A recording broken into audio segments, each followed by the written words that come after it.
Em cada época de transformação da política no Brasil, o que mais se observa é que os políticos, inclusive o presidente da República, né, costuma servir apenas aos interesses dos empresários. E quando surge no cenário político um líder, né, de uma nação que também pensa nos direitos trabalhistas, ou seja, ele tem um equilíbrio entre o que é do empresário e o que é do povo. Com certeza, quando surge uma figura desse tipo, ela acaba passando por um processo de... ela acaba sendo expurgada, né, da política, porque ela não serve aos interesses dos empresários. E quais são esses interesses? Todos os empresários concordam em si, a maior parte deles, sobre tributos de carteira de trabalho, né? Eles não acham correto um seguro-desemprego, fundo de garantia, com multa de 40%. Então, em cada lei, cada um que vem, cada praga que surge com um presidente, vem destituindo alguns benefícios do povo.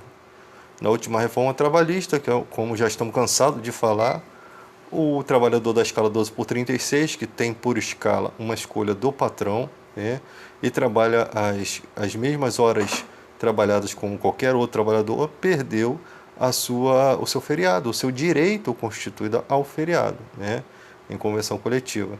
Se não fosse direito, ele não receberia nunca isso. Então, desde o momento que ele recebe, é porque houve um direito. Então, quando o Temer fez a reforma trabalhista com uma promessa de gerar emprego e não modificou nada, inclusive algumas de suas reformas ninguém usa, né, como questão de contratar o funcionário por hora, essas palhaçadas todas. Então, com o argumento que do desemprego surge essas figuras tentando passar as coisas e nós ficamos a ver navio, porque nós só perdemos com essa mudança e nós não vimos os sindicatos lutarem por isso. O que me espanta é que os caras fazem uma lei, cortam o feriado da escala 12 por 36 e os sindicatos nem sequer conseguem brigar ou não têm interesse de brigar por isso, né? Porque nós vemos muita sujeira em todos os ramos, né? Inclusive nos sindicatos. E quando eles querem trabalhar a mente do brasileiro, eles pegam esses podres do sindicato e começam a lançar em face, como se eles também não tivessem telhado de vidro. Sabe, uma das estratégias, você precisa ser um cara perceptível aos acontecimentos. Vou dar um exemplo.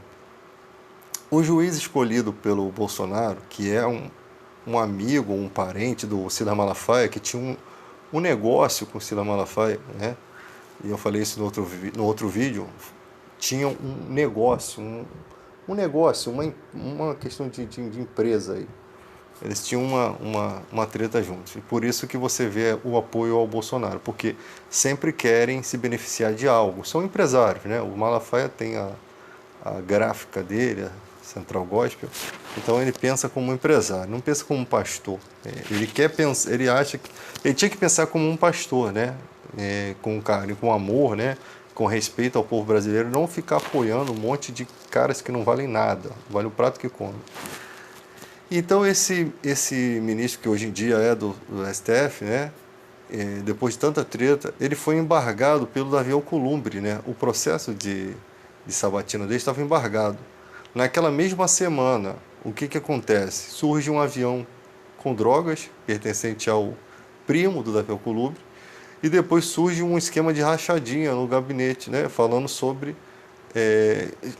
desempacotaram um pacote de maldade que estava guardado ali, né? Não sabemos se é verdade, porque a justiça acata tudo que se acusa, né? E às vezes essas acusações simplesmente é para manchar, ela tem só o objetivo de manchar a imagem daquela pessoa ou de ameaçar, né?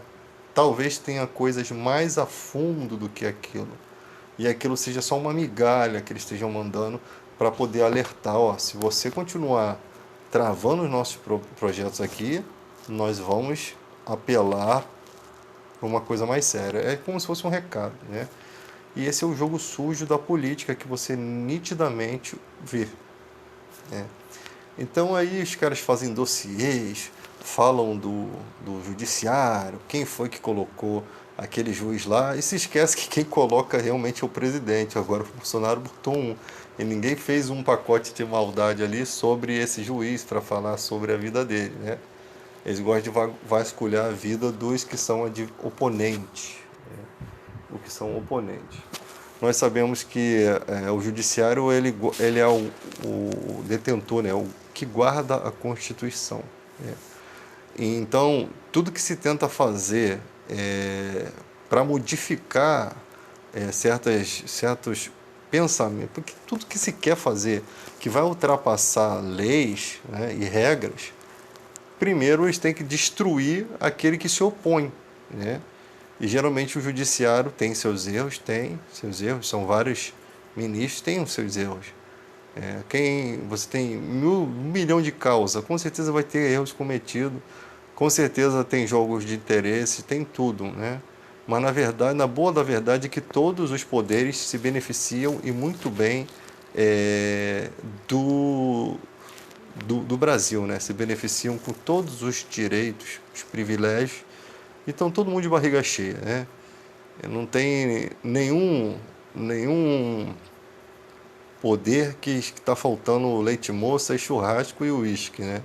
Todos têm direito às suas cestas básicas milionárias.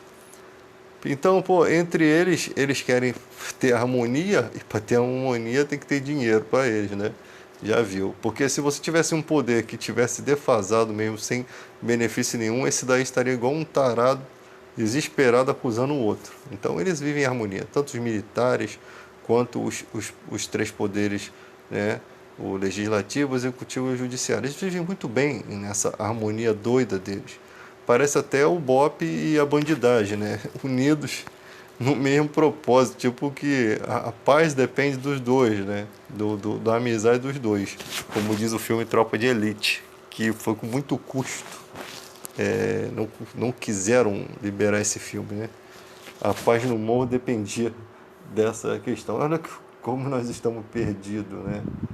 Infelizmente é dessa forma, porque se você melhora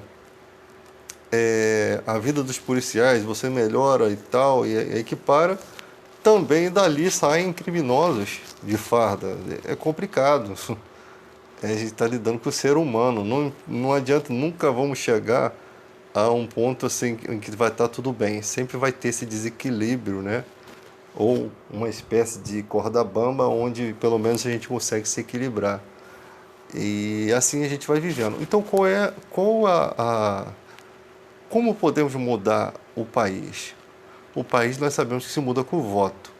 E para votar as pessoas têm que ter capacidade, né, de entender quem é aquele político. Porque há anos os políticos eles posavam como os super-heróis. Por exemplo, o Collor era um lutador de faixa preta, né? Era um faixa preta de judô, né? Um lutador de judô. Era uma figura que sabia falar, né? Quando ele vai no debate com o Enéas, ele fica calado.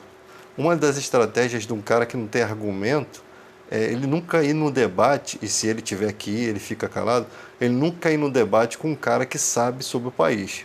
Porque esse cara vai acabar com ele. Então, por isso que ficam fugindo do debate com o Ciro Gomes. O Ciro Gomes não faz um debate assim com Temer, com caras grandes, porque esses caras sabem que o Ciro vai partir com tudo para dentro, né, para cima, como o Enéas fazia, né? Me dá meia hora de televisão que eu acabo contigo, o Enéas foi bem claro.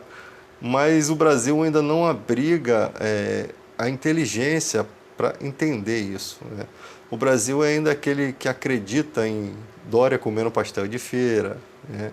Ele ainda é um país que acredita que o político humilde é aquele que sai abraçando as crianças.